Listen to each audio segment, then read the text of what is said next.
Hello, everyone. My name is Jim Brennan, and I'd like to welcome you all to the Tuesday night meditation. Tonight, you join me from my home in upstate New York, Finger Lakes region. And I'd just like to say that I'm very honored. I feel honored and blessed and very grateful to be able to share this time and sacred space with you all. This sacred time and space is devoted to our shared practice of entering stillness together and of giving together. Let us surround and protect ourselves with the love and the grace of God.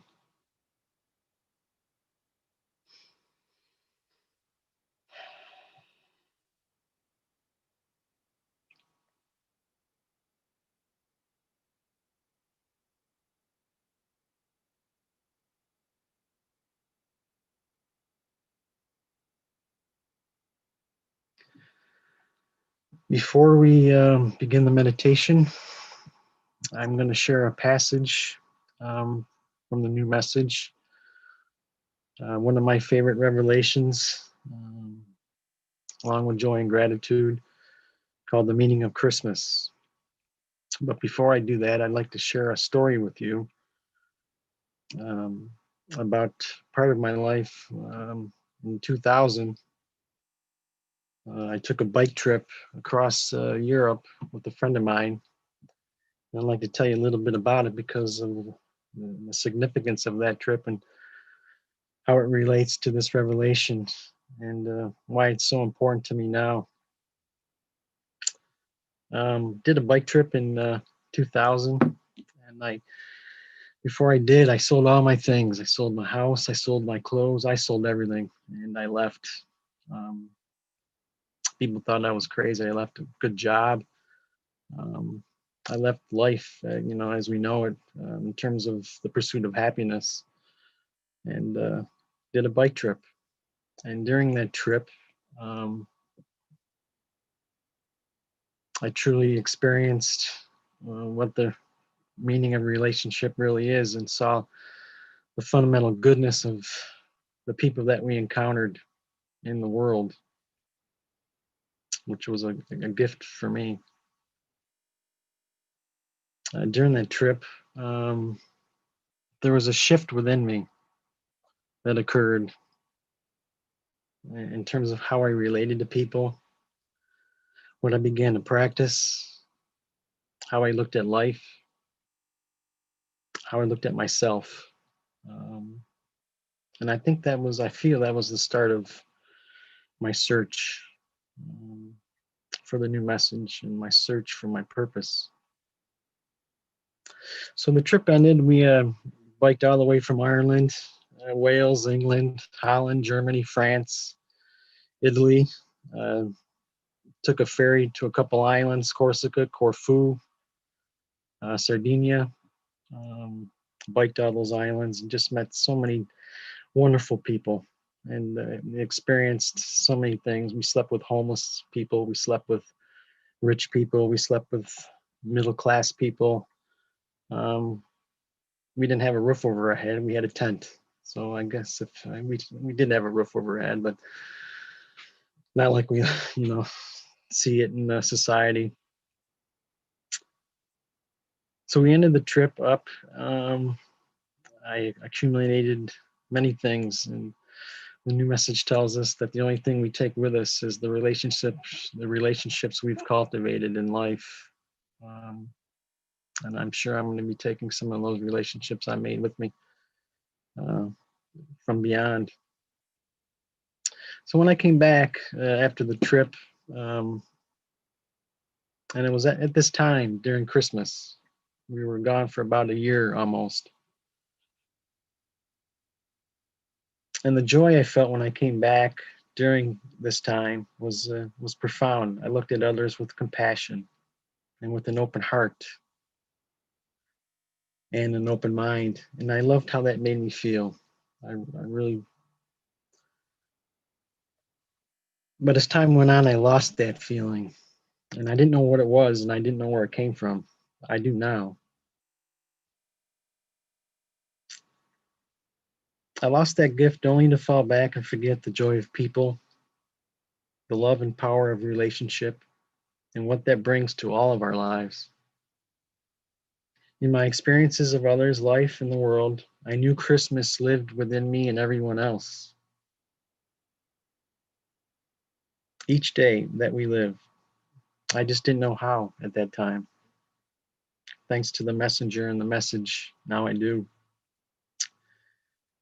Now I can look at another and their physical makeup and recognize that through the eyes of knowledge, I can recognize knowledge itself. And this inspires me, and I feel it inspires the world through that recognition. For it keeps the true meaning of Christmas alive.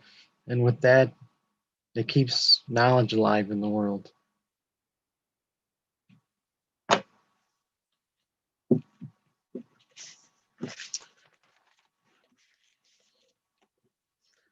So this revelation, this passage is entitled The Meaning of Christmas. It was revealed to Marshall V. Ann Summers on December 23rd, 1994 in Boulder, Colorado. Christmas represents the emergence of knowledge in the individual. This is exemplified in the life of Jesus, who beyond his own understanding even, a greater power emerged within him, overtook his life, united him with the unseen ones who guided him, and led to the expression of his great and significant ministry. His demonstration then, though greatly misunderstood and misappropriated, remains today as a symbol of the emergence of knowledge within the individual, you and I. Though Jesus has been idolized, though his life has been made to be unique and unmatched by any other life, though he has been placed on a pedestal above and beyond every other person, in truth, his life represents the emergence of knowledge within the individual. This emergence is possible for you and represents your greater destiny and your higher purpose in life. This is not to say that your demonstration will be equivalent to that of Jesus's, for he was an extraordinary individual, and his demonstration was unique. But your demonstration will be unique as well, though certainly not as visible as his, as he was part of a greater order. The expression of knowledge within you will unite you with a greater order as well. You are not then to compare your life with his, but to learn of the meaning of knowledge, the greater spiritual power within you, and how it relates to life around you and to the greater spiritual forces who are at work in the world, who were at work in the world at this time, at his time, and who are at work in the world today.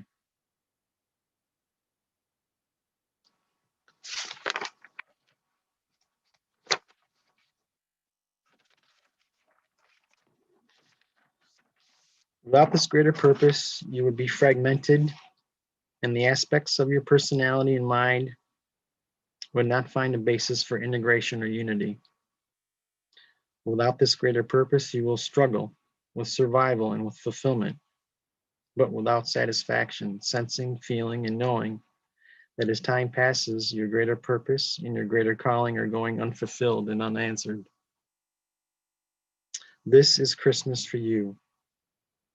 It does not happen only once a year, but it is a reminder that beyond all of your personal needs and immediate difficulties, you have a greater mission. And like in the life of Jesus, you must come to find this. You must feel it and allow it to emerge. You must recognize that alone you cannot fulfill it, and that it is not for you alone. You will wander in the desert, and you will experience the temptations of the world, and you will feel the conflict between this greater emerging part of yourself and your personal wishes and preferences and fears. For, like Jesus, you must allow this greater power and greater purpose to eclipse your life, to envelop your life, and to reorganize and to redirect your life. This is Christmas. Christ is not an individual, but a representative of a greater spirituality. To think that Christ is an individual, to think that Christ is simply one who is anointed and is distinguished in contrast to all the rest, is to miss the real meaning and the real purpose of the contribution of knowledge and the expression of divinity in the world. People want to do good and to be good. They believe that if they can surrender to God, a God somewhere out there above and beyond them, then they will find their way. And they will feel relief from the plaguing of their own mind and from the demands of society around them. But really, it is not falling down on your knees to a foreign power, but accepting the gift of the Creator within you, and that same gift in others, and uniting that gift with your own mind, and uniting that gift with the minds of others. That produces the demonstration of divinity. The Mass of Christ is a celebration of divine relationship. Christ is the person united with the divine. Christ is the individual united with the unseen ones, who are the angelic forces of the divine. This is the meaning of the Mass of Christ, Christmas, Christmas. It is not the glorification of an individual. It is the recognition of real relationship. The relationship of the person with knowledge within themselves, the relationship with their intrinsic bond to the unseen ones, their duty to humanity, and their affinity with life. This is the celebration of relationship. This is the meaning of Christhood. This is the Mass of Christ. Your path, then, is the path back into relationship.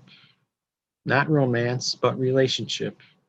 You have a real relationship with the unseen ones. You have a fundamental relationship with knowledge and a responsibility to knowledge. You have a real relationship with your spiritual family, who have sent you into the world to become a contributor.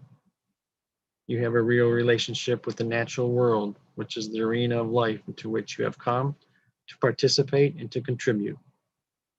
You have a real relationship with your mind, which is the vehicle for your contribution and communication. You have a real relationship with your physical body, which is the vehicle for your mind and for you to be able to participate in the world and to reach people while you are here.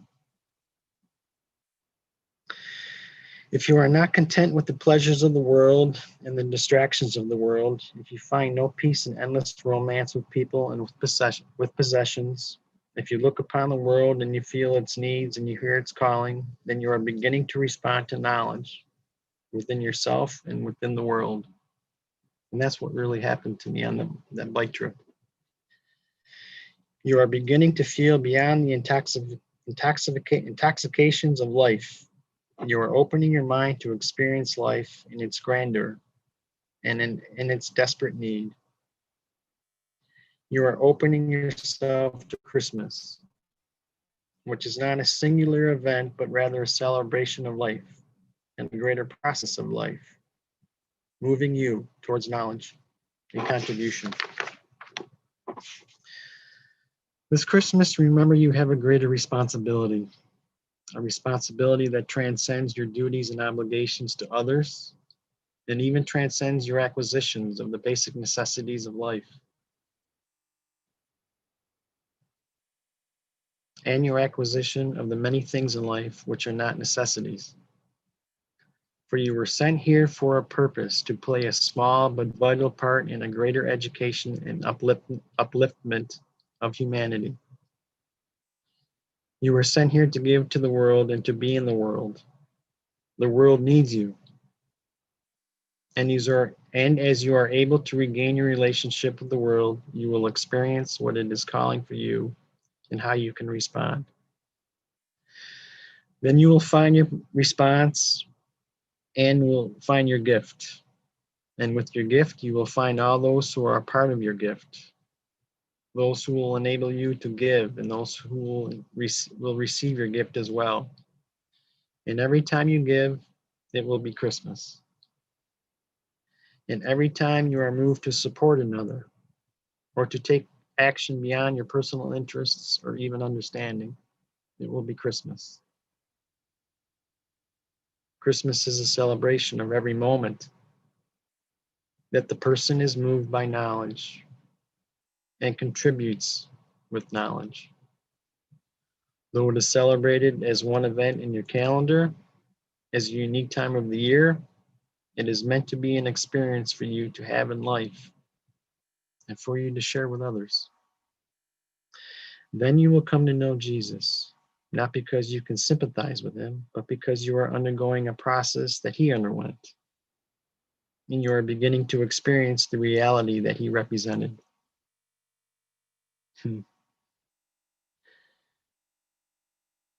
Then he will no longer be a historical figure. Then he will no longer be an idol for you, someone to worship. Then he will no longer be beyond your reach. Instead, he will become your friend, your companion, your elder brother. And his demonstration and his life, his suffering and his achievement will all have a great meaning for you because you will be beginning to experience them for yourself. What a blessing and gift that is.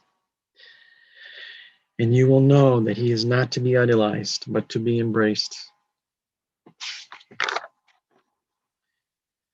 Grace will be with you because grace will be in you. And grace will be with your relationships because grace will be the foundation for their establishment and for their activity. In every moment you experience this, no matter how infrequent those moments may be, each one will be an experience of Christmas. Therefore, at this time of the year, when we remember the life of Jesus, Cadet Renard, as he is known in the greater community, and as he is called amongst the unseen ones, allow his life in this time of the year to remind you that you too have a journey towards knowledge. You too have a greater purpose and a greater responsibility to find and to accept and to receive. Let this time of the year remind you that the unseen ones are with you and that they are calling upon you to respond. And as you respond, they will become closer and closer to you, for you will need them more and more. And you will be able to understand them now with a new mind and a new experience. Let this time of year then be a reminder as well as a celebration. Let it point you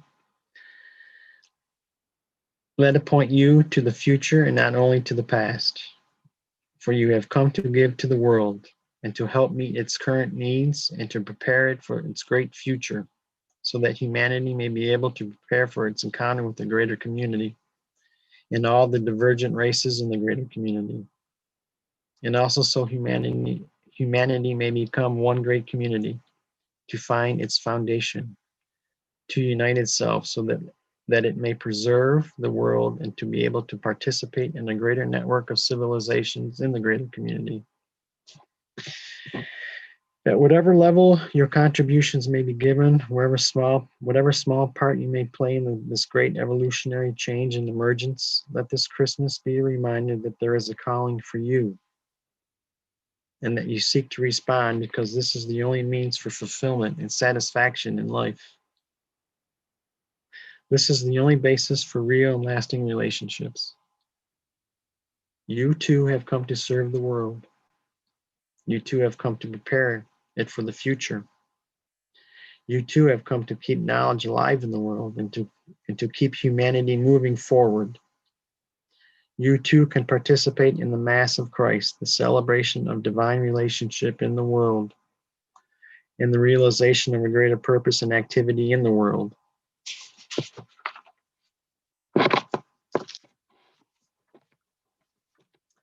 Come then to Christmas. Receive the Mass of Christ. It is beyond any religious tradition. It is timeless. It is occurring throughout the greater community of worlds. It does not belong to any group or nation, any religious tradition, any church, or any organization. It is the activity of God in the world to activate knowledge in individuals and to reunite them with their spiritual family who are in the world and beyond the world, and to support the emergence of knowledge and all the gifts that knowledge is here to give to the world of humanity at this time. This is your Christmas. Jesus is with you. The unseen ones are watching. You can feel them and you can hear them, though they will not come too close so as not to dominate you or to cast too great an influence upon you. They will abide with you. Remember them. They have not forgotten you. Remember Jesus. He will resonate with you as you resonate with him. Then the gift of Christmas will be given. Then the celebration will sound. Then you will feel timeless, but within time itself. Then you will feel great purpose within a world that seems to have no purpose. Then you will feel connected amongst the race of humanity that is disconnected. Then you will feel invigorated around those who are discouraged and downcast. Then giving will happen through you, naturally beyond your control, but with your full participation. Let us conclude with this blessing. The presence of knowledge throughout the greater community invigorates and unites all life and gives purpose and meaning beyond the disassociation of ignorance, hatred, and contempt. Let me then be the recipient of knowledge. Let me then embody knowledge. Let me then learn to be an expression of knowledge. Let my mind be illuminated. Let my body be invigorated. Let my relationships be balanced and harmonized. And let the way open for me, for I am ready to begin. Nase Nuvare Karam.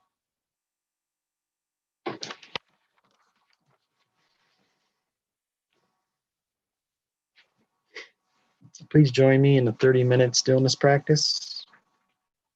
Take whatever time you need to read your step and enter stillness when you're ready.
Nase Navari Karam. While we're in this place of stillness, I'm going to do a little something different tonight. Instead of reading a passage from the new message, speaking about the messenger, I'd like to share with you a little something that I wrote about what the messenger means to me, especially during this time of Christmas. The messenger and the message have helped me cultivate the ability to see how truly important relationship is and the profound meaning it brings to life. The messenger and the message have helped me see how vital discernment, discretion, and wisdom are to cultivate, so I may begin to see and know things that I must in order to become a vehicle of service and contribution to others and to the world. The messenger and the message have given me the gift of knowing how important purpose, meaning, and direction are for one's life, and how these can begin to cultivate a life which is mentally, physically, and emotionally healthy to face the times ahead. The messenger and the message have given me the gift in cultivating my own ability to honestly look at myself, my weaknesses and my strengths, along with my defects, to understand that these things are a part of my makeup and design, but can be altered through practice for the benefit of myself and others. That they are but a small part of the mystery of my life and my reason for being here. The messenger and the message have helped me realize that I am not my mind nor my body, but am part of a great coordination which is connected to the greater plan of God. That I am here to give certain gifts to specific people and situations for the benefit of others and the world. The messenger and the message have given me the gift of beginning to see and feel that I am a greater spiritual being, in which part of me, who I truly am, is always connected to its source and always will be through a relationship that comes from a greater place. The greatest gift Marshall and the message have given me is the awareness of knowledge within me, my true self, and how this gift, this light, if opened like a gift at Christmas each day and shared with others, can bring inspiration into the world and to the lives of others. Because of these gifts, the meaning of Christmas expands for me and becomes deeper each year because of what Marshall has received and given to the world.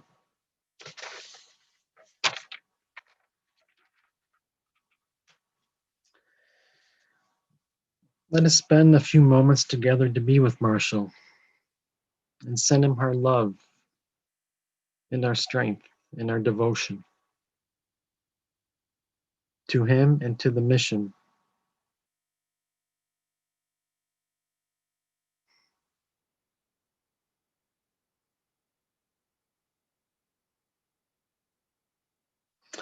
I also want you to join me. I invite you to join me. I'm doing, again, something a little different. To also send love and strength to the allies and their worlds, not only at this time of year, but each day, if you remember. They who have sacrificed and given so much to this world, our planet, and us. I would also like to send strength, courage, and love to all those who are sick and suffering, who are alone and homeless, that they may find one day and feel the strength that they carry within them, and perhaps find their true purpose in this lifetime for being here in this world.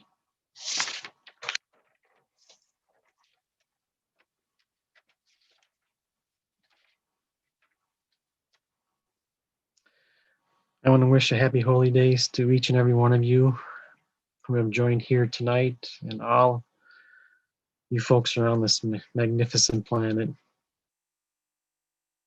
and to the ones who are coming to the new message because they are being stirred. As Marshall has once said, you are all lights shining in the world. I also want to wish Marshall and his family, Patricia Reed and Aisha, and the Society a very Merry Christmas and Happy Holidays. I look forward to seeing you once again, whenever that may be.